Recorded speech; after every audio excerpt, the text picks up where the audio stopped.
Tawag si Itadori sa ospital para kamustahin ang lolo niya, subalit ayaw siyang makausap ng matanda.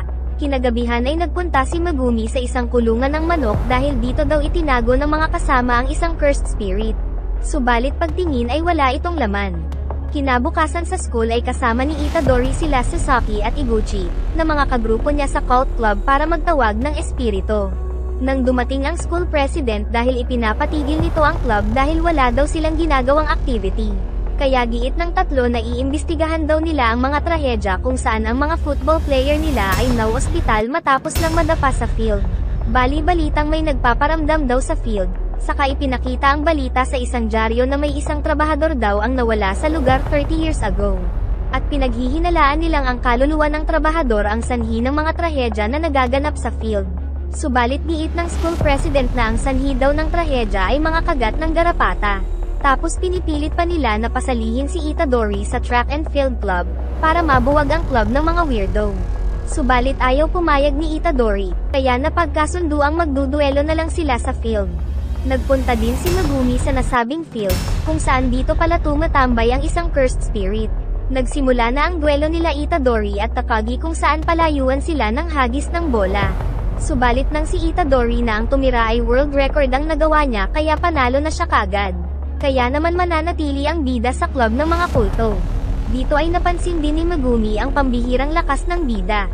At nang mapadaan si Itadori sa harap ni Megumi ay napansin niyang may dalang cursed object ang binata. Pagkatapos ay dumalaw ang bida sa lolo niya. Subalit ito na pala ang huling pagkikita nila dahil binawian na ito ng buhay. Ikinalungkot ito ni Itadori, subalit habang kausap ang nurse ay minabuti niyang maging positibo. Nang bigla siyang tawagin ni Megumi. Dahil nais nitong kunin kay Itadori ang cursed item na napakamapanganib daw.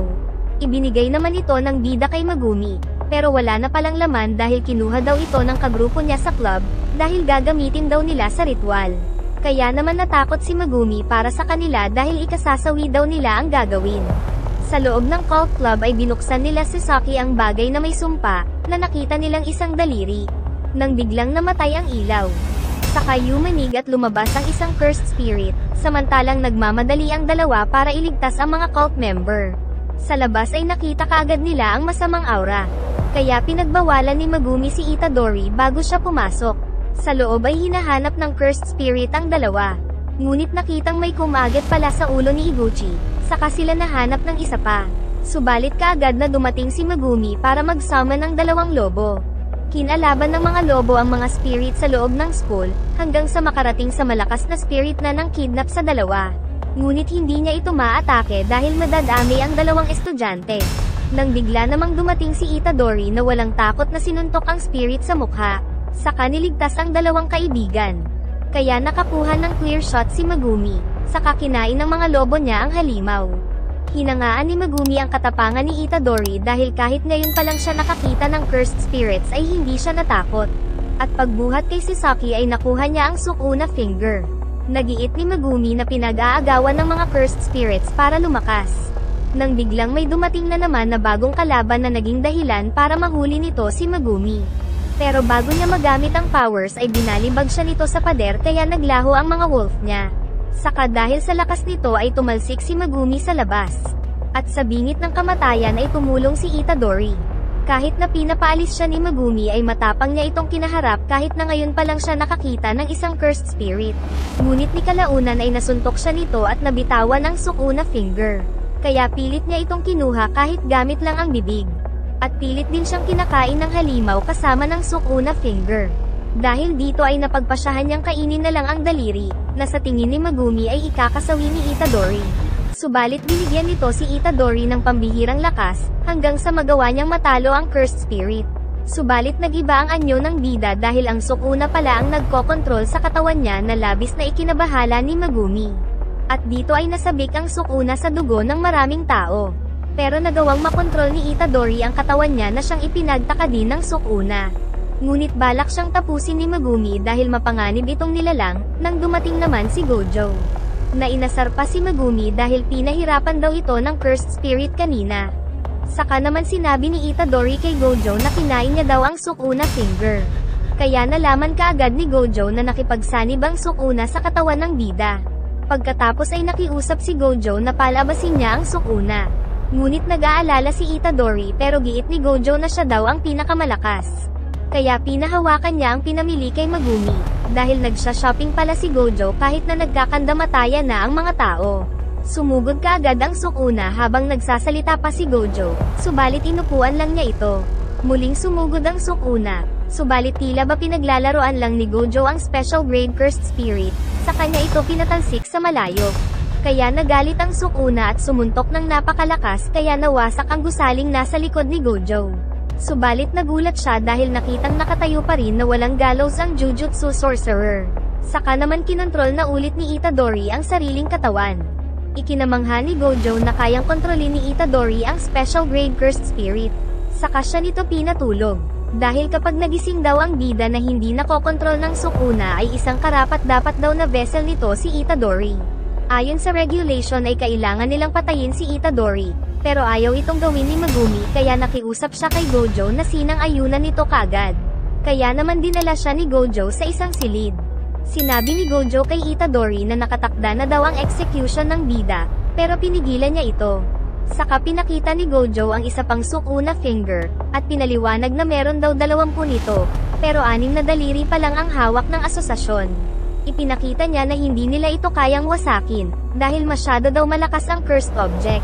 Kaya naman kapag pinatay daw nila si Itadori ay kasabay niyang mawawasak ang Sukuna finger na kinain nito. Kaya naman nais niyang mapakain muna kay Itadori ang 20 Sukuna finger bago niya paslangin ang bida, para magawa niyang mawasak ang lahat ng Sukuna finger kasabay nito. Dinalaw ni Itadori ang 2 kaibigan na nasa ospital subalit hindi pa rin nagigising si Iguchi. Kasabay ng pagluluksa niya sa lolo ay hiningi ni Itadori kay Gojo ang hawak nitong Sukuna finger, sa kanya ito kinain. Kaya naman nagwawala sa loob niya ang Sukuna pero nagawa pa rin niya itong makontrol, na ikinamangha ni Gojo dahil bibihira lang daw ang ganitong tao. Tapos nagpa siya na ang bida na makikipagtulungan kay Gojo. Saka dumating si Megumi at sinabing magiging magkaklase daw sila sa Jujutsu School. Nakita nila si Principal Masamichi na naggagantsilyo ng mga stuffed toy. Agad na nagsimula ang interview.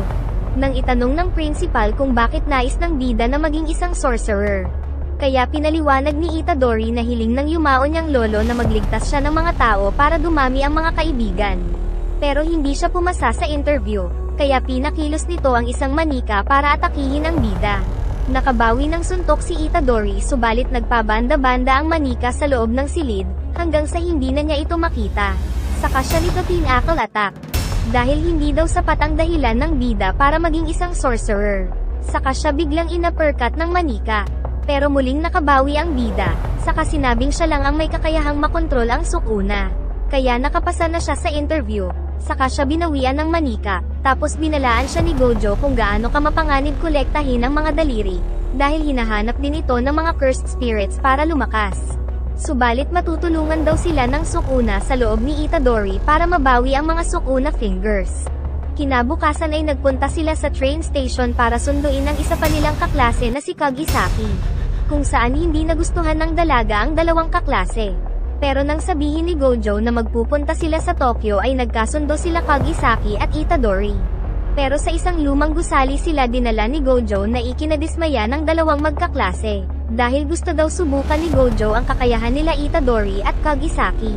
Pero dahil hindi pa marunong mag-exercise si Itadori ay binigyan siya ni Gojo ng isang kutsilyo na may sumpa. At bago sila pumasok ay nagbabala si Gojo na huwag palabasin ng bida ang Sukuna dahil mapanganib ito. Pumasok ang 2 sa gusali, at agad naman nilang hinanap ang sinasabing cursed spirit sa loob. Subalit para mapabilis daw ang trabaho nila ay naghiwalay ang 2. Ngunit pagkaalis ni Kagisaki ay kaagad na dumating ang isang spirit pero alisto ang bida. Gamit ang patalim na bigay ng sensei ay matapang na kinaharap ng bida ang cursed spirit, hanggang sa tuluyan niya itong matalo. Samantala si Kagisaki naman ay napansing nagtatago ang isang cursed spirit sa isang manikin. Kaya inatake niya ito gamit ang sandata niyang may sumpa na martilyo at pako. Kaya nagpakita na ang cursed spirit. Pero sa isang kumpas ng kamay ay pinalubog niya ang pako na siyang nagwasak sa ulo ng estatwa. Ngunit pagkatapos ay nakita niyang may isang bata pala ang naligaw sa loob. Kaya inakay niya ang bata, subalit natatakot itong lumabas. Saka naman biglang may sumulpot na isa pang cursed spirit na ginawang hostage ang bata, kaya hindi ito maatake ni Kagisaki. Kaya binitiwan niya ang sandata para makipagnegosasyon. Mabuti na lang ay dumating si Itadori mula sa pader, saka niligtas ang bata mula sa cursed spirit. Dahil dito ay nagmamadaling tumakas ang kalaban, pero ginamit ni Kagisaki ang naputol nitong kamay para tapusin ito. Na nakita naman nila Gojo sa labas na naglaho. At dahil matagumpay ang misyon ay sama-sama silang kumain, tapos sabay-sabay din silang umuwi. Kinabukasan ay nagpunta ang tatlo sa isang gusali kung saan tinulungan sila ni Kiyotaka Sensei na maglagay ng veil sa buong lugar. Kung saan ito ang maghihiwalay sa spirit world at sa totoong mundo. Agad na nagsama ng wolf si Megumi para malaman kung may malapit na cursed spirit. Pumasok sila sa gusali subalit napahinto nang mapansin na na-trap na pala sila sa loob. Subalit kumalma sila nang sabihin ni Megumi na natatandaan ng wolf niya ang daanan palabas. Nagpatuloy sila sa paghahanap ng mga survivor, hanggang sa makita ang isang bangkay. Dito ay nagawa pang mag-away ng dalawa dahil nais ni Itadori na bigyan ng maayos na libing ang bangkay, subalit wala na daw silang oras giit ni Megumi. Nang bigla namang higupin ng isang black hole si Kagisaki, saka nakitang may pumas lang din sa wolf niya. At saka biglang lumitaw sa harap nila ang isang malakas na special grade cursed spirit na labis na ikinatakot ng dalawa. Ngunit umatake pa rin ang bida subalit naputol nito ang kamay niya. Samantala napunta sa isang dimensyon si Kagisaki na puno ng mga maskara. Habang si Megumi naman ay tumakas gamit ang ibon niya. Napag-alaman na bago pala tumakas si Megumi ay sinubukan pala ni Itadori na magpatulong sa Sukuna, subalit ang mga kasama niya ang nais nitong paslangin. Nagdura ang spirit kaya nabangenge ang dalawa, at makikitang pinaglalaroan lang sila nito. Ngunit nagplano si Itadori na patakasin si Megumi para hanapin si Kagisaki at makalabas ng ligtas sa lugar, sa kanya papalabasin ang Sukuna. Pinalabas ni Megumi ang isa pa niyang wolf para mahanap si Kagisaki, subalit ang dalaga ay naubusan na ng pako dahil sa dami ng kalaban niya. Pinatalsik ng spirit si Itadori sa pader, saka siya nito ni Rasengan kaya tumagos sa kabila. Muling umatake ang spirit at wala nang nagawa ang bida, kaya nakaramdam na siya ng takot. Samantala si Kagisaki ay kakainin na sana ng spirit subalit nailigtas ni Megumi gamit ang Shikigami. Habang si Itadori naman ay napaiyak na lang dahil sa pagsisisi kung bakit niya kinain ang daliri ng Sukuna. Ngunit sa gitna ng mahirap na sitwasyon ay nagawa niyang makagamit ng kapangyarihan, ngunit baliwala ito sa special grade spirit. Tapos nang marinig niya ang signal ni Megumi ay pinalabas niya na ang Sukuna. Dito ay natakot ang special grade, pero inutusan ito ng Sukuna na tulungan siya nitong hanapin ang mga bida. Pero ayaw nitong inuutusan siya kaya inatake ang Sukuna, pero baliwala lang ang atake. Kaya ang Sukuna naman ang umatake sa special grade. Nahalatang pinaglalaroan lang ng Sukuna dahil sa malaking agwat ng kapangyarihan, kahit na 2 daliri pa lang ang nakakain ni Itadori, hanggang sa mahulog ito sa ilog. Umalis na sila Kiyotaka para dalhin sa ospital si Kagisaki pero nagpaiwan si Megumi para sa kaibigan. Samantala nakitang pinagpuputol ng Sukuna ang katawan ng special grade pero nagagawa din itong mapatubo muli ang mga kamay at paa. Pero pinalabas ng Sukuna ang domain expansion niya, at sa isang iglap ay nahiwa-hiwa ang katawan ng spirit. Sa kanya kinuha ang isa sa nawawala niyang daliri. Tapos inaasahan niya nang makikipagpalit na sa kanya si Itadori pero hindi magawa ng bida kaya natuwa ang Sukuna. Nakita ni Megumi na nawala ang veil kaya inisip niyang natalo na ang kalaban, subalit biglang lumabas sa likod niya ang Sukuna. Saka naisipan ng Sukuna na tanggalin ang puso ni Itadori. Para matakot ang bida na bumalik sa katawan nito dahil ikasasawi niya ito. Saka kinain ng Sukuna ang isa pa niyang daliri para mas lumakas.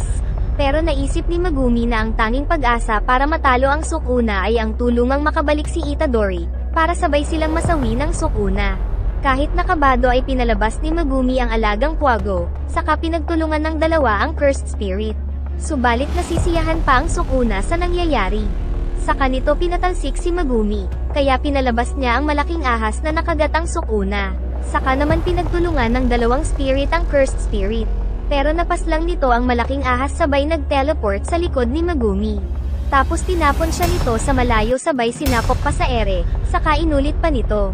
Ngunit sa pangatlo ay natulungan siya ng alagang Quago, pero kasama naman itong inatake ng Sukuna kaya bumaon silang dalawa. At dahil naubos ang lahat ng mga alaga ni Megumi ay napilitan siyang palabasin ang tinatagong lakas, Subalit bago pa magsimula ang laban ay nakita niyang nakabalik na si Itadori sa katawan nito. Pero dahil binutas ng Sukuna ang dibdib ni Itadori ay masasawi ito kasama ang 3 daliri ng Sukuna na kinain niya. Kinabukasan ay kasama ni Geto ang mga cursed spirit para makipagsabwatan. Pero pagdating sa resto ay isang upuan lang ang inoffer ng waitress dahil hindi nakikita ng mga tao ang mga spirit. Nagagalit naman si Gojo sa pagkasawi ni Itadori, dahil habang wala daw siya ay sinamantala ng mga higher-ups na bigyan ng mga estudyante niya ng kalaban na hindi nila kayang talunin. Kaya sumagi sa isip ni Gojo na bakit hindi na lang niya paslangin ang mga higher-ups na madali lang naman niyang magagawa. Dumating naman si Leary na isa ring sensei, na sinabing siya na daw ang bahala sa katawan ni Itadori. Nagdadalamhati sila Kagisaki at Megumi, nang dumating si Maki na nagtataka kung bakit sila malungkot. Kaya sinabi ni Panda na kamamatay lang kasi ng partner nila, kaya nahiya si Maki sa inasal niya. Pagkatapos ay niyaya sila nila Panda na sumali sa isang school exchange competition na magsisilbing training na rin nila. At dahil nais nilang lumakas ay hindi nila ito tinanggihan. Samantala nais naman makipagtulungan ng cursed spirit na si Jugo kay Geto na isa namang cursed user, dahil nababahala siya sa pagdami ng mga Jujutsu sorcerer. Kaya sinabi ni Geto ang 2 bagay para matalo ang mga sorcerer. Una ay kailangang matalo muna nila si Gojo na siyang pinakamalakas, pangalawa ay ang maging kakampi ang Sukuna. Pero nagtataka si Jugo dahil akala niya ay patay na si Itadori. Pero ang bida pala ay nasa loob ng dimensyon ng Sukuna. Sinisisi ni Itadori ang Sukuna sa mga nangyari, kaya naman walang takot niya itong kinalaban. Subalit tinadyakan lang siya nito. Pagkatapos ay inupuan siya nito, saka pinaliwanag na ang lugar na ito ay matatawag ding loob ng pag-iisip ng Sukuna. Sinubukang makipagkontrata ng Sukuna sa bida, kung saan nais niyang magkaroon ng kakayahang makontrol ang katawan kung kailan niya gusto sa loob ng 1 minuto, kapalit ng pagpapagaling sa katawan ng bida. Subalit ayaw pumayag ni Itadori. Kaya sinabi ng Sukuna na magiging mabait daw siya, na siyang pagtitibayin ng isang kontrata. Pumayag na ang bida kaya tumayo na ang Sukuna, pero bigla niya itong sinuntok dahil nilinlang niya lang pala ito. Kaya giit ng Sukuna na kapag nanalo na lang daw si Itadori sa laban nila ay bubuhayin nito ang katawan ng bida nang walang ibang kondisyon. Pero pag nanalo ang Sukuna ay siya ang masusunod sa kontrata. Pumayag ang bida ngunit sa isang iglap ay natalo siya ng Sukuna. Kaya biglang bumangon ang bida, na ikinagulat ni Kiyotaka. Nalabis namang ikinatuwa ni Gojo. Saka nakiusap si Gojo kay Leary na wag munang sabihin sa higher-ups ang muling pagkabuhay ng bida para makarecover muna ito. Samantala sa resto kung nasaan sila Geto ay nararamdaman pala ng isang waiter ang mga cursed spirits. Dito ay nagpaplano ang mga kalaban na gumamit ng isang cursed object na Hugis Cube, para makulong nila si Gojo dahil mas madali daw itong gawin kesa talunin ang sorcerer. Agad na nag-resign ang waiter na nakakakita sa mga spirit, kaya ang manager ang gumawa ng trabaho nito subalit bigla siyang nasunog dahil sa kapangyarihan ni Jugo. Tapos pinaslang na rin ni Jugo ang iba pang mga tao sa loob ng resto para patunayan ang lakas niya kay Geto. Dahil balak daw niyang talunin si Gojo Satoru. Samantala nagsimula na ang practice nila para sa competition, kung saan pinaikot-ikot ni Panda si Kagisaki sa Kahinagis. Si Gojo naman ay tinuturuan si Itadori kung paano gumamit ng cursed energy. Katulad ng aura na napalabas ng bida noong nakikipaglaban sa cursed spirit. Sinubukan niyang gawin ito muli pero hindi na niya magawa.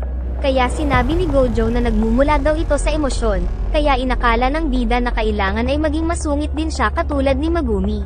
Naramdaman naman ni Megumi na pinapag-usapan siya dahil bigla siyang nairita. Giit ni Gojo na ang susi sa paggamit ng cursed energy ay ang matagumpay na pagkontrol sa iyong emosyon. At ang napili ni Gojo na training para sa bida ay ang panonood ng movie. Subalit makakasama ng bida sa panonood ang isang manika na mula sa principal, na bigla siyang sinapok. Dahil giit ni Gojo na sasapukin siya ng manika sa tuwing hindi niya ito mabibigyan ng tamang sukat ng cursed energy. Kaya nagsimula ng mag-movie marathon ang bida, subalit palagi siyang nasasapok. Umalis si Gojo para makipag-usap sa principal, pero nang may maramdaman ay bumaba siya sa alanganin na lugar saka nagpaiwan. Nang bigla siyang atakihin ni Jugo mula sa itaas na tagumpay niyang nailagan. Saka lumikha ng maliit na bulkan si Jugo at naputukan ang sorcerer.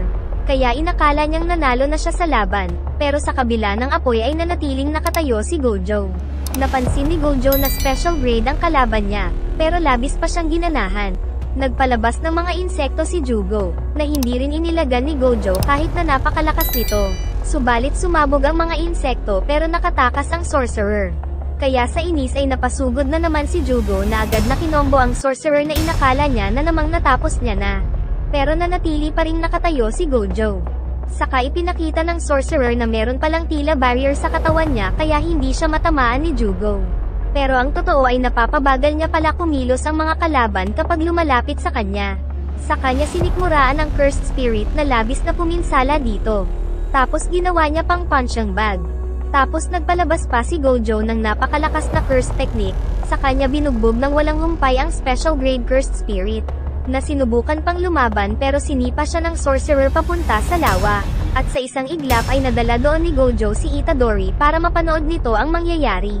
At bago pa madala ni Gojo ang bida sa lawa ay nakita niyang mabilis na natututo si Itadori. Sa kanya sinabing ipapakita niya daw kung paano makipaglaban ang mga sorcerer gamit ang domain expansion. Nagtataka si Itadori kung bakit nakakatapak sila sa tubig, at kung paano sila napunta doon sa isang iglap. Giit ng spirit na isang timang daw si Gojo dahil nagdala pa ito ng isang batang magiging sagabal lang sa kanya. Pero tinawanan lang siya ni Gojo dahil mahinang nilalang naman daw ang kaharap niya. Labis na ikinagalit ni Jugo ang mga narinig kaya nagliwanag ang buong paligid, at ipinagtataka naman ng bida kung bakit nahihinaan si Gojo sa kalaban gayong doble-doble ang lakas nito kumpara sa mga nakalaban nila. Gumamit ng domain expansion ng spirit na labis na ikinagulat ng bida. Dahil animoy napunta sila sa ibang lugar. Ipinaliwanag ni Gojo na mas lumalakas daw ang isang nilalang na nag-summon ng domain expansion dahil sa home court advantage. Nagtataka naman si Jugo dahil kung ibang sorcerer daw ang kaharap niya ay kanina pa sana naging abo pagkapasok pa lang ng domain expansion niya. Sumugod ang cursed spirit, nang gamitin ni Gojo ang sariling domain expansion sa pamamagitan ng pagdilat ng mga mata. Napunta sila sa isang dimensyon na hindi maintindihan ni Jugo, at hindi din siya makagalaw. Saka naman binunot ni Gojo ang ulo ng walang kalaban-laban na cursed spirit. Sa kanya ito tinanong kung sino ang mastermind. Dito ay napagtanto ni Itadori na si Gojo Satoru nga ang pinakamalakas na sorcerer. Samantala nanonood pala sila Geto sa malayo, ngunit umalis na siya dahil ayaw niyang magpakita sa mga taong mula sa academy. Tapos niligtas naman ng isa pang cursed spirit si Jugo mula sa pinakamalakas na sorcerer. Matapos ay sinabi ni Gojo na nais niyang maging malakas ang mga estudyante na mag-aagawang matalo ang mga spirit na kasing lakas ni Jugo. Pumasok si Geto sa isang silid, kung saan napunta siya sa isang beach. At di kalaunan ay nakauwi na rin sila Jugo sa lugar. Pinakita rin na dito pala nakatira ang isa pang special grade cursed spirit na si Mahito. Samantala, habang bumibili ng maiinom sila Megumi at Kagisaki ay dumating ang mga estudyanteng bully ng Kyoto Jujutsu High. Dahil nais daw nilang subukan ang kakayahan ng dalawa. Kaya tinanong ni Todo kung ano ang tipo ni Megumi sa isang babae, dahil nakadepende daw sa sagot niya kung magugulpi siya o hindi. Giit ni Megumi na ang gusto niya lang daw sa isang babae ay ang may malakas na karakter. Ngunit naiyak si Todo dahil sobrang boring daw ni Megumi kaya niya ito sinugod.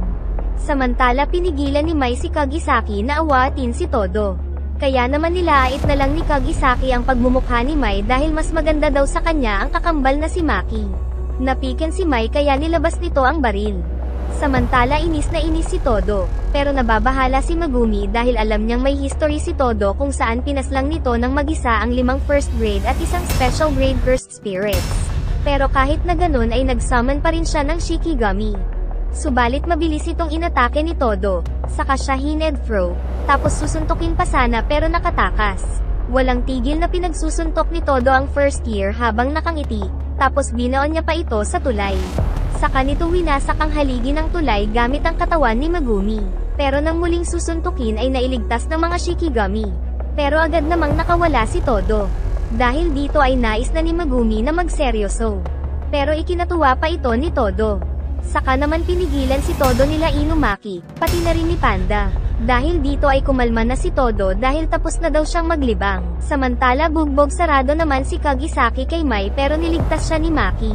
Tinukso ni Mai ang kakambal na isa daw itong loser pero giit ni Maki na pareho naman daw sila dahil sa mga bagay lang kayang gamitin ni Mai ang cursed energy niya. Pero depensa ni Mai na si Maki naman ay hindi talaga nakakagamit ng cursed energy. At habang nag-uusap ang dalawa ay biglang sinakal ni Kagisaki si Mai. Pero dumating na si Todo na nag-aaya ng umuwi. Dahil may importante pa daw siyang lakad, kung saan makikipag-handshake pa siya sa idol niyang artista kaya nawirduhan ang mga babae.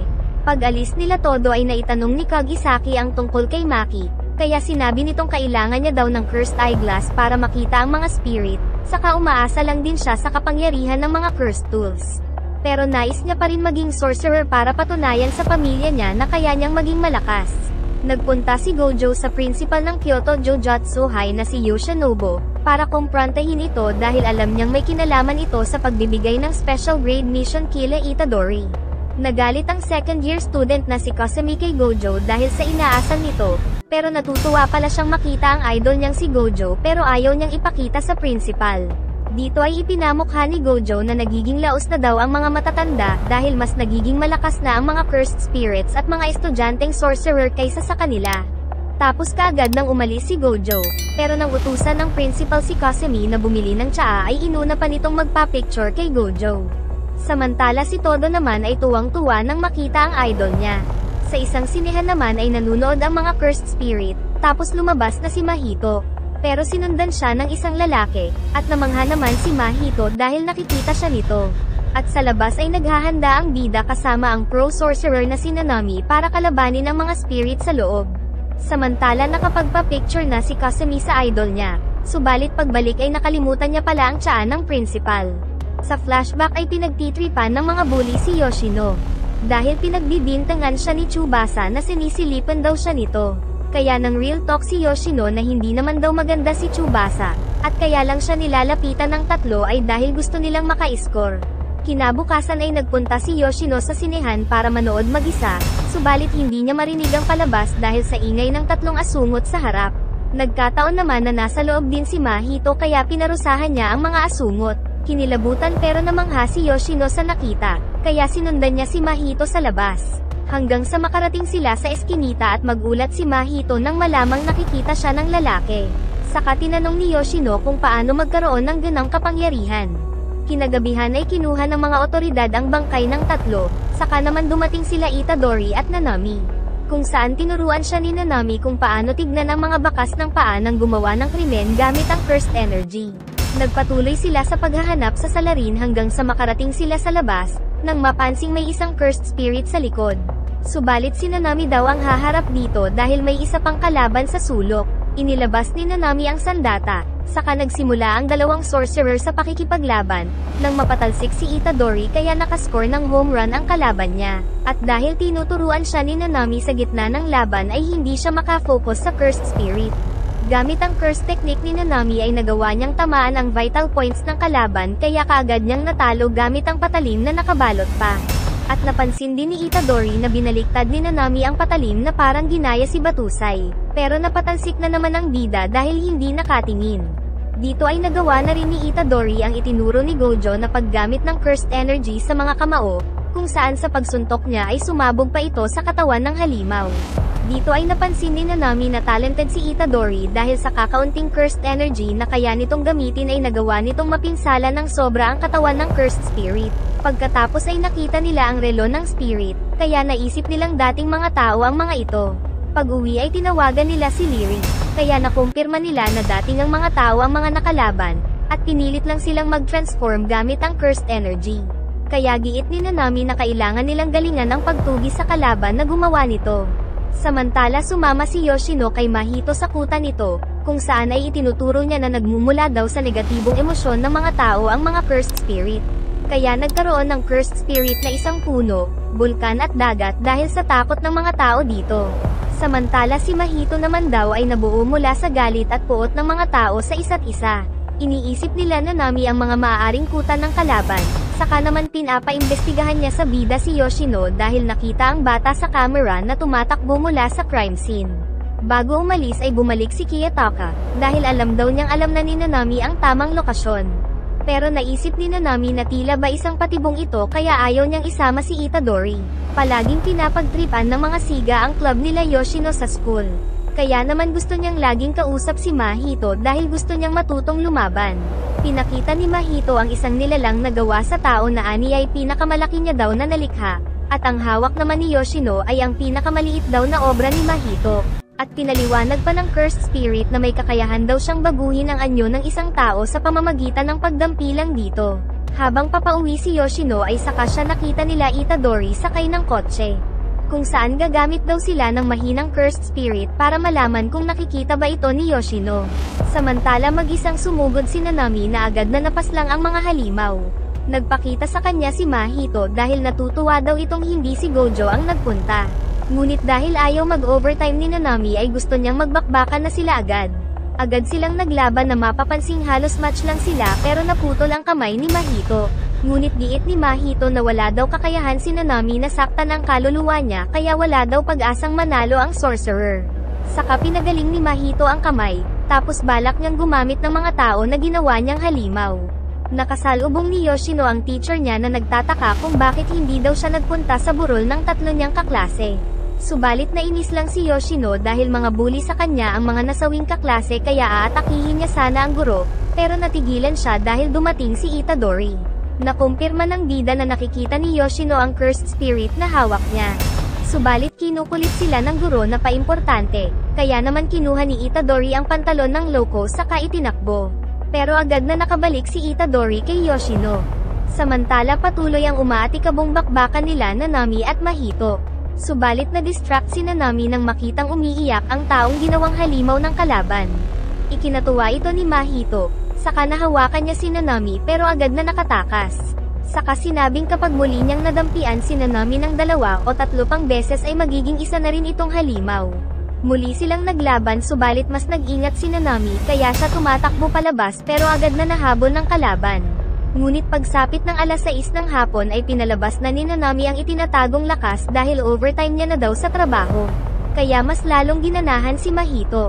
Agad na sumugod si Nanami gamit ang kamao, na nagawang mabutas ang pader gamit ang cursed energy. Kaya naisip ni Mahito na hindi siya pwedeng tamaan nito. Subalit sa isang iglap ay naputol ni Nanami ang paa niya. Pero nakapagtatakang mas pinili ni Nanami na umalis sa laban, dahil pala manghuhulugan si Mahito ng mga bato. Naramdaman nila Itadori ang pagyanig, saka hindi niya pa rin makontak si Kiyotaka Sensei. Kaya naman napilitan si Itadori na tanungin ng diretsahan si Yoshino kung may kinalaman sa pagkasawi ng 3 estudyante sa sinehan. Sinabi ni Yoshino na wala siyang kinalaman na agad na pinaniwalaan ng bida, saka sila naghintay kay Kiyotaka sa lugar. Kaya naman nagkwentuhan muna sila tungkol sa mga movie at naging close. Ngunit pinagmamasdan pala sila ni Geto sa itaas.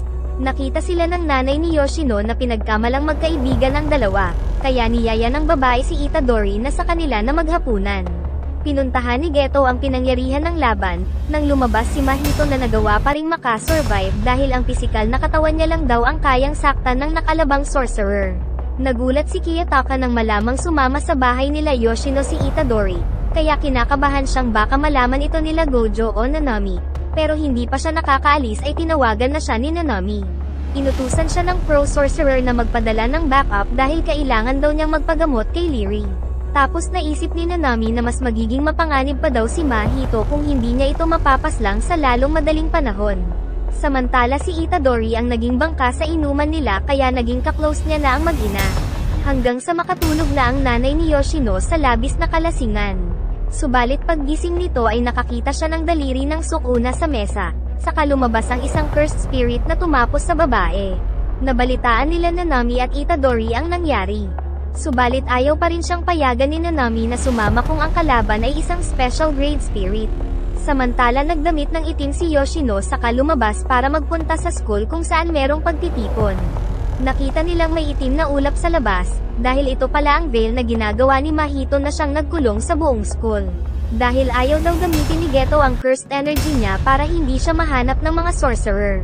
Giit ni Mahito na sa loob ng ginawa niyang veil ay walang makakalabas, subalit makakapasok ang lahat ng may mahinang cursed energy. Sa loob ay nawalan ng malay ang mga estudyante maliban sa matabang sensei at kay Shota na isa sa bully ni Yoshino. Dumating si Yoshino na pinagbibintangan si Shota na nag-iwan ng daliri ng Sukuna sa bahay niya kaya niya ito binugbog. Tapos pinalutang niya sa ere, pero biglang dumating si Itadori na sinabihan niyang huwag makialam. Nakikipaglaban sila Nanami sa mga halimaw subalit pinaubaya niya na lang ito sa kasama na halatang nag-aalangan. Pero nang sabihin ni Nanami na ire-recommend niya ito para tumaas ang rank ay ginanahan din. Kaagad na nagsagupaan ang 2, Subalit gamit ni Yoshino ang Jellyfish Shikigami kaya humihina ang atake ni Itadori. Kaya nagawa ni Yoshino na balutin ng Jellyfish ang bida. Pero bago siya makaalis ay buhay pa pala ang bida. Kaya kinalaban ni Itadori ang Jellyfish, hanggang sa mapatalsik ito sa bintana kasama si Yoshino, pero tumalbog lang sila ng Jellyfish. Nagpalabas ng matutulis na panusok si Yoshino, sa kanya inatake ang bida subalit nagawa nito na mapatalsik ang dalawang galamay. Saka agad na sumugod ang bida at inuppercut si Yoshino na tumalsik sa loob ng gusali.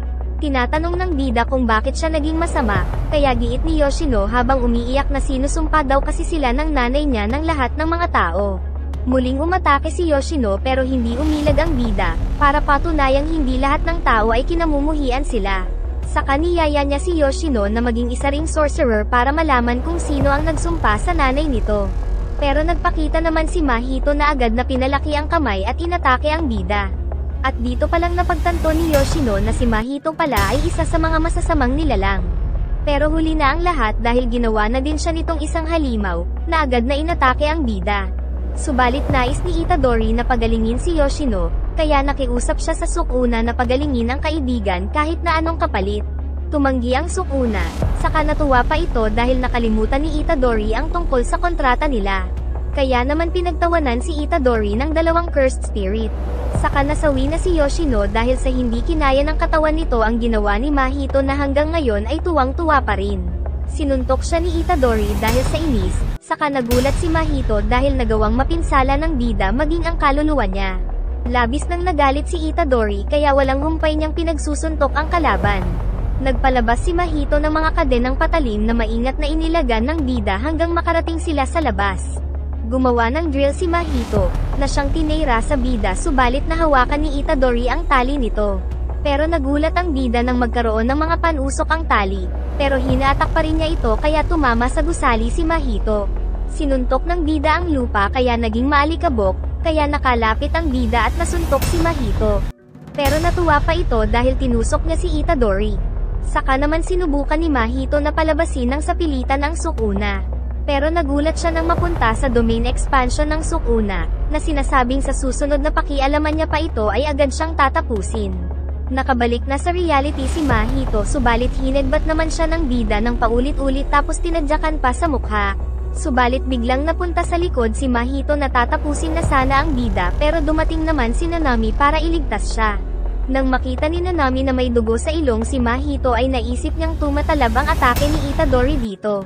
At hindi din ito magawang mapag-transform si Itadori dahil nasa loob niya ang Sukuna. Kaya naman balak magtulungan ng dalawa para matalo ang malakas na kalaban. Agad na sumugod si Mahito na pinagtulungan ng dalawang sorcerer subalit tumalon ito at ginawang patusok ang katawan pero nakaligtas ang dalawa. Kaya tinanggal niya ito subalit agad na inatake ng mga sorcerer, kaya pinaliit nito ang sarili para maging maliksi. Saka siya muling nagsummon ng mga halimaw para libangin si Itadori.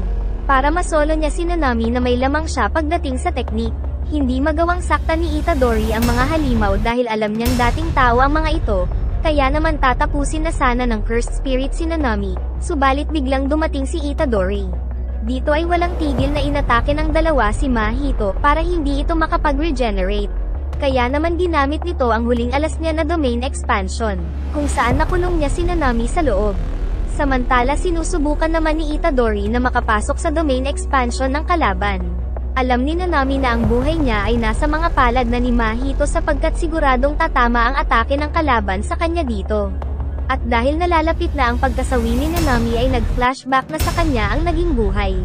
Kung saan tinalikuran niya ang pagiging isang sorcerer para magkaroon ng normal na buhay, subalit isang araw ay tinawagan niya si Gojo para magbalik. Tanggap na ni Nanami ang katapusan niya nang biglang mabasag ni Itadori ang domain expansion mula sa labas kung saan mas mahina ang depensa nito. At dahil nakapasok si Itadori sa loob ay nagtagpo ang domain expansion ni Mahito at ng Sukuna. Kung saan kaagad siyang inatake ng Sukuna dahil binalaan na siya nito na kapag pumasok muli dito ay kaagad siyang papaslangin. Kaya naman nabasag ang domain expansion ni Mahito, saka sinamantala ni Itadori ang pagkakataon para tapusin siya. At ang tanging nagawa na lang ni Mahito ay ang palobohin ang sarili dahil wala na siyang lakas. Ibinigay ng bida ang lahat ng makakaya sa ataking ito, na siyang nagpasabog sa decoy na katawan ng kalaban, ngunit tagumpay pa rin itong nakatakas sa kanila. Kaya kinontak ni Nanami ang isa pang kasama para suyurin ang lugar. Subalit hindi na makagalaw si Itadori dahil sa pagod at sa mga pinsalang natamo. Samantala gumagapang si Mahito sa ilalim, subalit nasabik din siya sa nalaman kung gaano kalakas ang Sukuna na may chance daw manalo kay Gojo kung tuluyang mare-reincarnate. At nang makarecover na ang bida ay nagpasalamat sa kanya si Nanami, dahil nailigtas niya ito dahil sa ginawa niyang pagsira sa domain expansion.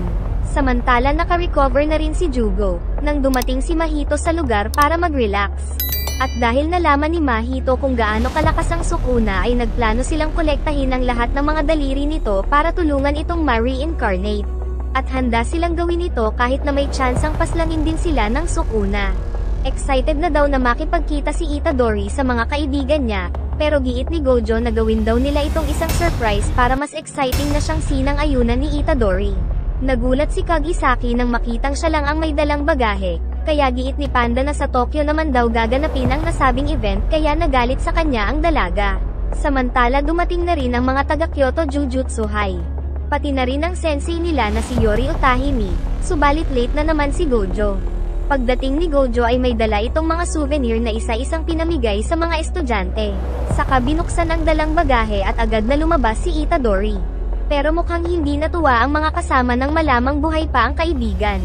At ang mga estudyante mula sa Kyoto ay wala ding pakialam. Samantala ikinagalit naman ito ni Principal Gaku Ganji kaya mas lalo pang ininis ni Gojo. Nagalit si Kagisaki kaya nagsorry ang bida kung bakit niya inilihim na buhay pa pala siya. Ang Sister School Exchange event ay magtatagal ng 2 araw, at kung sinong team ang makakatalo sa second grade Cursed Spirit ay siya ang mananalo. Pero kung hindi nila magagawang mapaslang ang nasabing spirit ay padamihan na lang sila ng mapapaslang na mas mahihinang cursed spirit. At ang twist ay maaari silang maglaban, basta wag lang aabot sa pagpaslang sa kapwa sorcerer. Pero bago magsimula ay inutusan ni Principal Gaku Ganji ang mga estudyante ng Kyoto na paslangin si Itadori dahil mapanganib daw ito. Subalit tinadyakan ni Todo ang pader dahil wala daw siyang pake sa plano nila. Saka nagbantang papaslangin niya ang sino mang pipigil sa mga nais niyang gawin. Kaya naman napilitan na lang ang mga natirang estudyante na gumawa ng sarili nilang plano. Sinabi ni Gojo kay Yori ang tungkol sa nakalaban niyang special grade cursed spirit dahil nais niyang si Yori daw ang mag-imbestiga sa Kyoto. Agad na tumakbo ang magkabilang panig nang magsimula na ang palaro. May nakita sila kaagad na isang mahinang cursed spirit na aatakihin sana ni Maki pero pinigilan siya ni Megumi dahil paparating pala si Todo, na agad namang inatake ni Itadori saka tumakas ang mga kasama. Sumugod si Todo nang may humarang na isang spirit pero napatalsik pa rin si Itadori dahil sa lakas. Tapos pinagtatadyakan siya ng walang awang third gear sa mukha, pero napahinto nang mawalan ng malay ang bida. Pero bago siya makaalis ay muling bumangon si Itadori. Saka naman tinanong ni Todo ang paborito niyang tanong sa kapwa niya lalaki, kung ano ang tipo ni Itadori sa isang babae. Nagtaka si Itadori sa pinagsasabi ng Makong pero sinagot niya na rin ito na ang tipo niya daw ay mga babaeng matatangkad na may malalaking puwet. Natigilan si Todo sa narinig, sa kanya na imagine na mag-best friend sila ni Itadori. Kung saan nagtapat si Todo ng nararamdaman kay Takada-chan, pero nang mabasted siya ay dinamayan siya ng bida. Nagtaka si Itadori kung bakit naiiyak ang kalaban, nang makita sila ni Momo kaya nag-report ito kay Noritoshi ng lokasyon ng dalawa. Kaya naman dumating si Mai na pinagbabaril ang bida, pati na rin si Kasumi pero nakailag si Itadori. Saka dumating na din sila Mekamaru at si Noritoshi kaya siya napaligiran. Pero pinagpalit ni Todo ang lokasyon nila Itadori at Noritoshi, saka inatake ni Todo ang kakampi dahil ayaw niyang pinapakialaman siya sa pakikipaglaban. Kaya napilitan silang iwan ang dalawa. Inatake bigla ng kwago ni Megumi si Momo, saka naman hinarap ni Maki si Kasumi, habang si Megumi ay kinalaban naman si Noritoshi. Samantala patuloy ang matinding sagupaan nila Itadori at Todo. Habang si Todo ay hinahangaan ang lakas na ipinapakita ng kalaban niya. Pero naiinis siya sa time lag ng pagtama ng cursed energy ni Itadori. Samantala giit ni Kasumi na wala daw siyang balak paslangin si Itadori, pero nais niyang manalo sa exchange event para mag-rank up at kumita ng maraming pera. Ine-enjoy ni Todo ang laban nila ng bida saka siya binalibag at sinuntok sa ulo, pero hindi siya nasaktan sa atake. Dahil giit ni Todo na masyadong mahina ang divergent fist ng bida. Kaya itinuro niya ang tamang teknik ng paggamit ng cursed energy na agad namang natutunan ni Itadori. Pinapababa nila Kagisaki si Momo sa puno nang biglang may umatake kay Panda. At nakitang galing ang atake kay Mechamaru. Pero giit ni Momo na siya daw ang lalaban kay Kagisaki. Tumayo si Panda saka agad na inatake ang kalaban na isa palang robot. Naglabas ng mga patalim sa braso ang robot saka pinaikot ang kamay at inatake si Panda ng napakalakas pero nakaligtas ito. Kaya tinira niya pa ng kanan ang Panda subalit nanatili pa ring nakatayo. Sumugod si Panda at gamit ang mabibilis na kamao ay ginawang punching bag si Mechamaru. Saka siya sinuntok ng puwet ni Panda at napatalsik sa malayo. Pinakita ang nagkokontrol kay Mechamaru na isang lalaki pala na kulang ang mga parte ng katawan. Subalit biniyayaan ng kapangyarihan na magkontrol ng mga puppet. Naiinggit daw siya kay Panda na malayang nakakapaglakbay sa labas kaya nagpalabas ito ng isang kanan sa bibig ng robot. Saka napansin ni Panda na tatamaan si Kagisaki kaya kailangan niyang maging shield ng dalaga. Kaya matapang niyang hinarap ang napakalakas na atake ng robot. Subalit sa kabila nito ay nanatiling nakatayo si Panda, na nakitang ginamit ang gorilla form.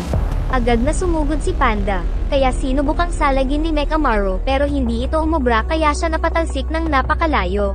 Saka pinakitang limitado lang pala ang oras ni Panda sa paggamit ng gorilla mode. Nawasak ang kanang kamay ni Mechamaru kasama ng mga sandata niya dito. Kaya agad nang sumugod si Panda para tapusin ang laban nilang dalawa. Gumamit muli ng kanan ng robot subalit baliwala kaya pinili na lang niyang tumakas kaya agad na hinabol ni Panda. Subalit strategy lang pala ito ni Mechamaru para mapuntirya ang life source ni Panda sa tagiliran. Pero hindi inaasahang naloko pala siya ni Panda sa lokasyon ng life source niya.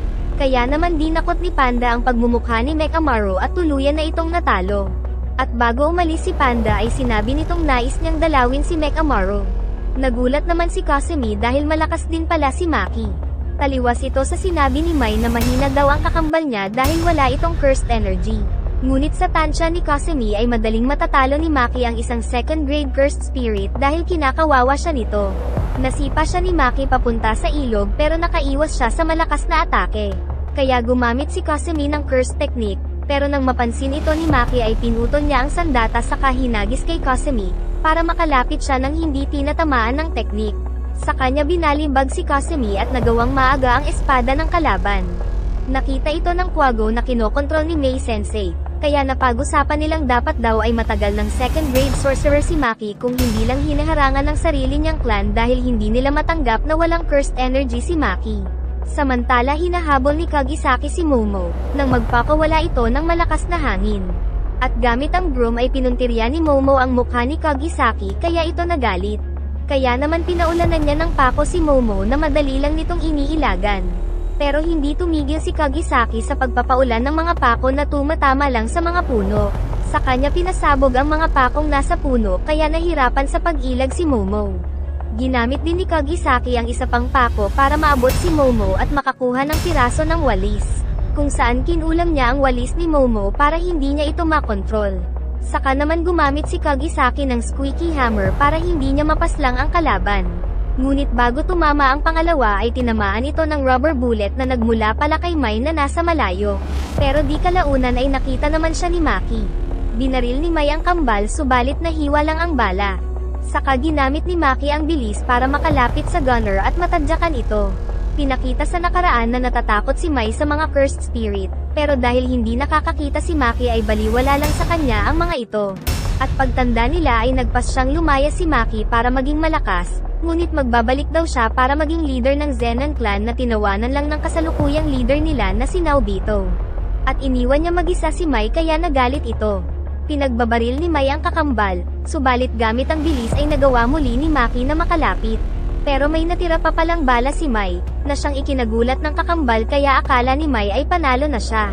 Pero gamit lang ang kamay ay sinalo ni Maki ang bala. Kaya napilitan si Mai na makipag-close combat kahit na mahina siya dito. Kaya kaagad siyang natalo ng kapatid. Sinabi ni Mai na ayaw niya talagang maging isang sorcerer, ngunit pinilit siya ng clan nila nang umalis si Maki.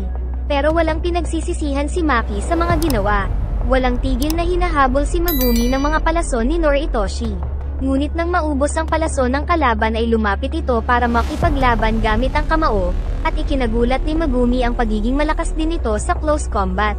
Nang idilat niya ang mata ay nagagawang mag-teleport kaya napatalsik si Megumi. Samantala may tumawag naman kay Kasumi, subalit si Inumaki pala ito na pinatulog siya gamit ang cursed speech. Saka naramdaman ni Inumaki ang isang malakas na cursed spirit. Nakita naman nila Yori si Kasumi sa screen na nakatulog kaya ililigtas niya ito. At bago pala magsimula ang palaro ay inutusan ni Principal Gakuganji si Noritoshi na gamitin ang Cursed Spirit para mapatay si Itadori. Nakita ni Inumaki ang Cursed Spirit, subalit kaagad itong napaslang dahil dumating pala ang isang special grade na nakaharap din ni Gojo. Samantala si Mahito naman at isang Cursed User ay naghihintay ng pagkakataon para sumalakay. Nagpatuloy ang laban nila Megumi at Noritoshi, pero laging nasisira ang sandata ni Megumi. Kaya nagpalabas siya ng isang palaka, subalit decoy lang pala ito para magkaroon ng oras sa pagsama ng elepante. Nagbuga ito ng tubig kaya napatalsik si Noritoshi sa gusali, saka naman pinalabas ang Quago na umatake sa kalaban pero nagawa pa rin itong matalo ang Quago. Pero natigilan sila nang makitang may lumabas na malaking ugat. Pinatakbo sila ni Inumaki mula sa mga ugat, saka nasunog ang lahat ng mga papel kaya nalaman nila Gojo na merong mali kaya nagpasya silang mag-imbestiga. Pinalo ni Kalbo ang malaking pako, at gamit ang cursed energy ay lumikha siya ng isang veil. Sinubukang pumasok ni Gojo pero tumalsik ang kamay, pero kay Yori ay walang problema. Kaya pinapapasok ni Gojo sila Tanda at si Yori, dahil ang barrier daw na ito ay papayagang makalabas-pasok ang lahat maliban kay Gojo. Pagpasok ng dalawa ay nakakapangilabot na presensya ang naramdaman nila, nang makitang nag-aabang pala si Kalbo. Nais daw niyang bulatlatin si Yori pero si Tanda ang humarap sa manyak na kalbo gamit ang electric guitar. Nagpakita na kila Megumi ang spirit na may pangalang Hanami. Umatake ito pero pinatigil ni Inumaki, saka inatake ni Noritoshi pero walang gasgas. Umatake ang Quago saka umatake din si Megumi subalit napakatigas ng balat nito. Nagsasalita sa sariling lingwahe ang kalaban subalit naiintindihan nila ito. At giit nitong nais lang niyang protektahan ang kalikasan kaya nais niyang ubusin ang mga tao. Nagpatuloy sa pagtakbo ang tatlo sa pamamagitan ng combo nila na patitigilin ni Inumaki ang kalaban gamit ang cursed speech saka naman aatake si Noritoshi. Nakarating sila sa bubong ng pasugurin ni Megumi ang Quago pero agad itong napaslang dahil nasa limitasyon na pala si Inumaki dahil sa lakas ng kalaban. Nasuntok nito ng malakas si Noritoshi, saka gagamitin sana ni Megumi ang alas subalit nais daw itong labanan ni Inumaki. Pinatalsik niya ito subalit malubha din ang naging epekto sa katawan, saka naman dumating si Maki pero naputol ang espada. Naputol ni Megumi ang mata nito pero gumaling lang kaagad. Saka naman nilabas ni Megumi ang special grade cursed weapon ni Maki. At gamit ito ay nagawa niyang mapatalsik ang kalaban. At gamit ang mga kaluluwa ng mga napaslang na Shikigami ni Megumi ay nakalikha siya ng mas malakas na wolf, pero bali wala pa rin sa kalaban. Kaya naman pinagtulungan nila Megumi at Maki ang cursed spirit, pero nagawa ng kalaban na makapagtanim ng halaman kay Megumi. Naglaho din ang wolf dahil sa pinsala ni Megumi, dahil lalo daw babaon ang halaman sa katawan niya kung mas gagamit pa siya ng cursed energy.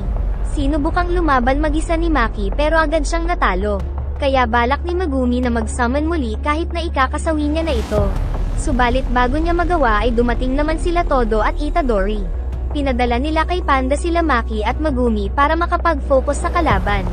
Pero hindi daw tutulungan ni Todo ang bida kahit masawi ito hanggat hindi ito nakakatama ng Black Flash. Agad na sumugod ang bida at nakatama sa kalaban, saka sinubukan ang Black Flash pero hindi niya napagana kaya umatras muna ang bida.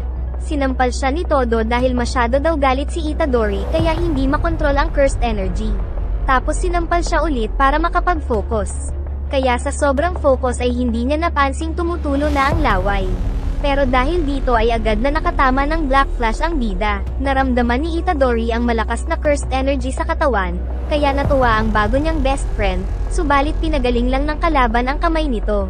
Pero giit ni Todo na nabawasan pa rin naman ang cursed energy nito sa pag-regenerate. Dagdag pa nitong kailangan nilang mabasak ang ulo ng spirit para matalo.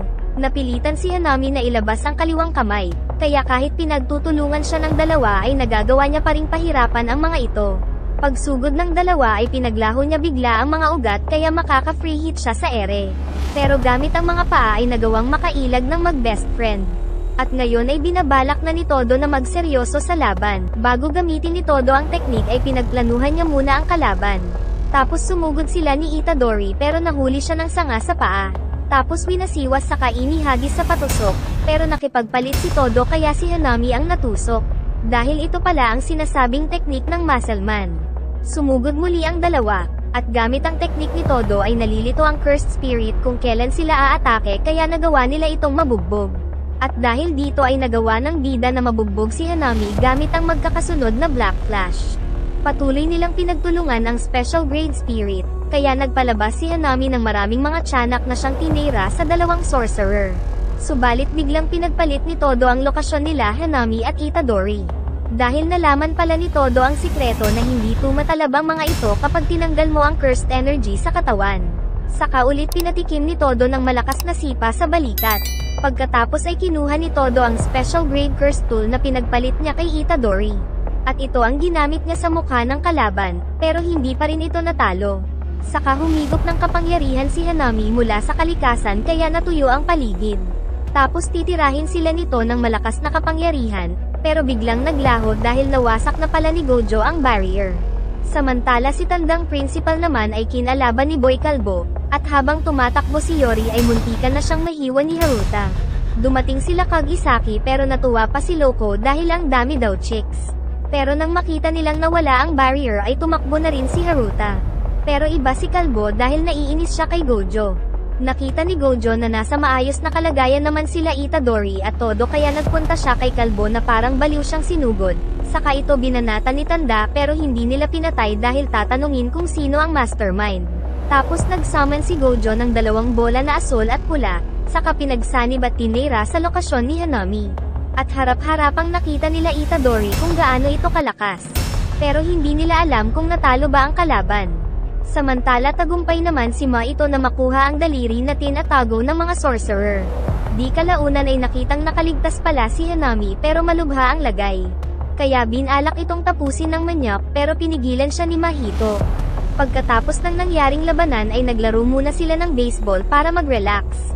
Dito ay natamaan ng bola sa mukha si Todo, subalit ikinatuwa pa ito ng lahat ng mga estudyante dahil lahat pala ay hindi siya gusto. Kaya naawa si Itadori sa bago niyang best friend. Isang araw ay nagagalit ang isang lalaki dahil nasira na naman ang automatic door niya, na hindi niya alam na kagagawan pala ng isang sumpa.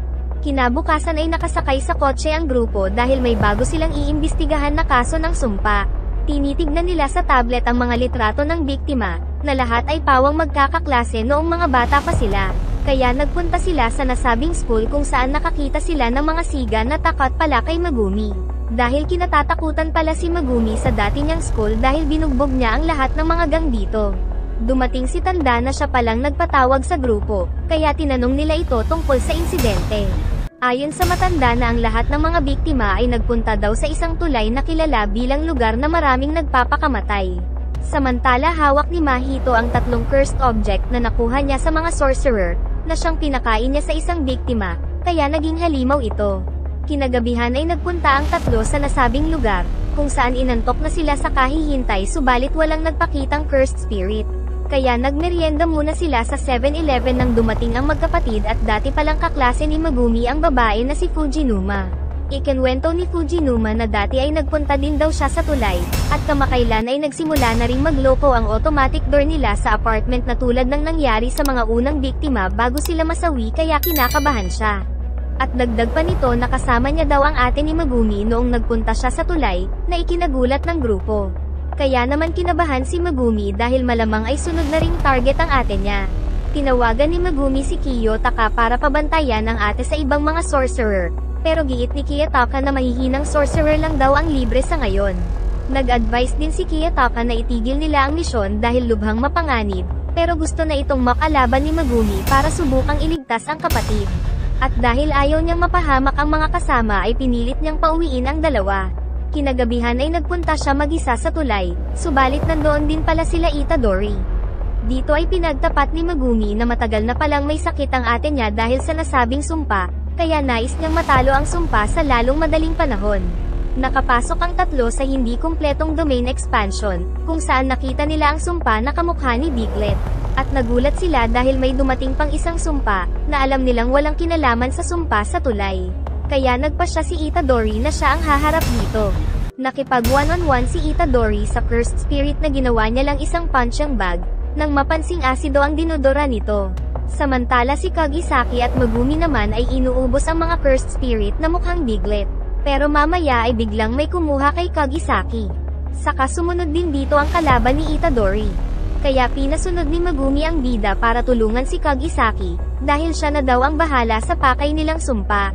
Dinala pala ni Eso si Kagisaki sa labas ng domain expansion, subalit sinabi nitong hindi daw nila trabaho ang pumaslang ng mga sorcerer kaya pinapauwi niya si Kagisaki. Samantala iniisip naman ni Kagisaki kung ang kaharap niya ba ay isang cursed spirit o isang cursed user. Pinilit naman ni Megumi na maubos kaagad ang mga maliliit na sumpa, na tinapos niya sa pamamagitan ng lobo. Kaya lumabas na ang master ng mga ito na isa palang sumpa na nagtataglay ng daliri ng Sukuna, dahil kapareho nito ang nakalaban nila dati. Inatake siya ng sumpa kaya agad na naputol ang espada niya, saka nakapunta ito agad sa likod pero nailigtas siya ng wolf. Pero nasuntok pa rin siya nito sa mukha nang bigla niyang maalala ang training nila ni Gojo. At nang magkamalay ay naisip niyang pinrotektahan siya ng wolf mula sa kalaban. Naalala din ni Megumi ang sinabi sa kanya ng Sukuna na sayang daw ang talent niya. Dahil dito ay nagawa ni Megumi na magpalabas ng sarili niyang domain expansion pero hindi pa kompleto, pero ikinatakot pa rin ang kalaban. Dahil dito ay nagawa niyang matapatan ang malakas na sumpa. Nagpalabas siya ng 2 ibon na pinagtulungan ang kalaban, kaya nagpalabas ang sumpa ng malakas na puwersa na tumapos sa ibon kaya natuwa ito, pero pinuntirya ni Megumi ang kinaroroonan ng daliri ng Sukuna kaya natalo niya ito at nakuha ang daliri. Naramdaman naman ito ng Sukuna na labis na natuwa sa sorcerer. Pero wala nang lakas si Megumi kaya nakatulog siya mag-isa sa labas. Naramdaman nila Kagisaki ang presensya ng daliri, kaya naisip din ni Eso na mahusay ang nakatalo sa finger bearer. At dahil dito ay nagpa siya itong puntahan ang daliri pero hinabol ni Kagisaki. Kaya sinabi ni Eso na papatayin niya daw ang sino mang makakita ng pangit niyang likod, pero aksidenteng nakita ni Itadori ang likod nitong meron palang mukha. Dahil dito ay nagalit si Eso pero minartilyo ng dalaga. Kaya mas nagalit ito at nagpalabas ng mga pakpak, dahil katapusan na daw ng 2 sorcerer. Nakita nilang mapanganib ang dugo nito. Nang atakihin sila nito bigla kaya napatakbo na lang ang 2 sorcerer. Subalit dahil mabagal tumakbo si Kagisaki ay binuhat na lang siya ng bida, na nagulat dahil napakabilis palang tumakbo ng kaibigan. Maging ang kalaban ay nagulat din sa nasaksihan, hanggang sa tuluyang makatakas ang 2. Subalit nahabol pala sila ni Kechizu, pero niligtas ni Itadori ang kaibigan kaya siya ang nalagyan ng dugo nitong nakakabulok. Pero maging si Kagisaki ay nalagyan din sa braso. Saka inactivate ni Eso ang teknik nila ng kapatid niya kaya may 10 hanggang 15 minuto na lang daw sila bago mabulok ang katawan. Dahil dito ay walang choice ang 2 sorcerer kundi ang talunin ang magkapatid sa loob ng takdang oras. Pero ginamit naman ni Kagisaki na isang voodoo doll ang sarili para atakihin ang mga kalaban. Dito ay napapaisip si Eso kung tatanggalin niya ba ang spell. Pero hindi pa rin niya ito tinanggal dahil titiisin na lang daw nila ang sakit hanggang sa mamatay ang mga sorcerer sa teknik nila. Subalit nagulat si Eso dahil kahit na may cursed technique niya si Itadori ay mabilis pa rin itong nakakakilos. Kaya naman binugbog ng bida ng husto si Kechizo sa harapan ni Eso. Saka siya nakipag-switch kay Kagisaki para tapusin ng dalaga si Kechizo, habang si Itadori naman ang haharap sa wala pang pinsala na si Eso.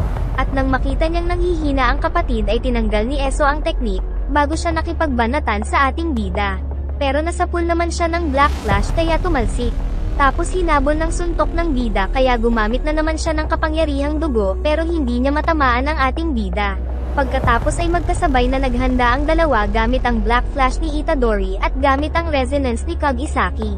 Kaya sabay na napinsala ang magkapatid na sumpa, pero muling bumangon si Kechizo kaya gumamit ng hairpin technique si Kagisaki na tuluyan nitong ikinasawi. Labis na nalungkot si Eso sa nasaksihan, nang malaman ni Kagisaki na may pisikal na katawan pala si Kechizo dahil hindi pa rin ito naglalaho. At nang may dumaang isang truck ay sumakay dito si Eso na pinagbantaan niyang papatayin kung hindi tutulinan. Pero hinabol pa rin siya ni Itadori kaya ginawa niyang hostage ang isang lalaki. At sa malayo ay nakita niyang may ginagawa si Kagisaki, dahil kinukulam pala nito ang kamay niya. Kaya paggamit ni Kagisaki ng resonance ay nahulog si Eso sa truck dahil sa pinsala. Saka naman siya binanatan ng bida gamit ang napakalakas na Black Flash na siyang tuluyang tumapos kay Eso. Naramdaman ni Choso na namatay ang 2 niyang kapatid. Nang makatanggap ng tawag si Geto, Kaya nalaman nilang sila Itadori ang may gawa nito. Pagkatapos ay pinuntahan nila si Megumi na nakasurvive din at tagumpay na nakuha ang daliri ng Sukuna.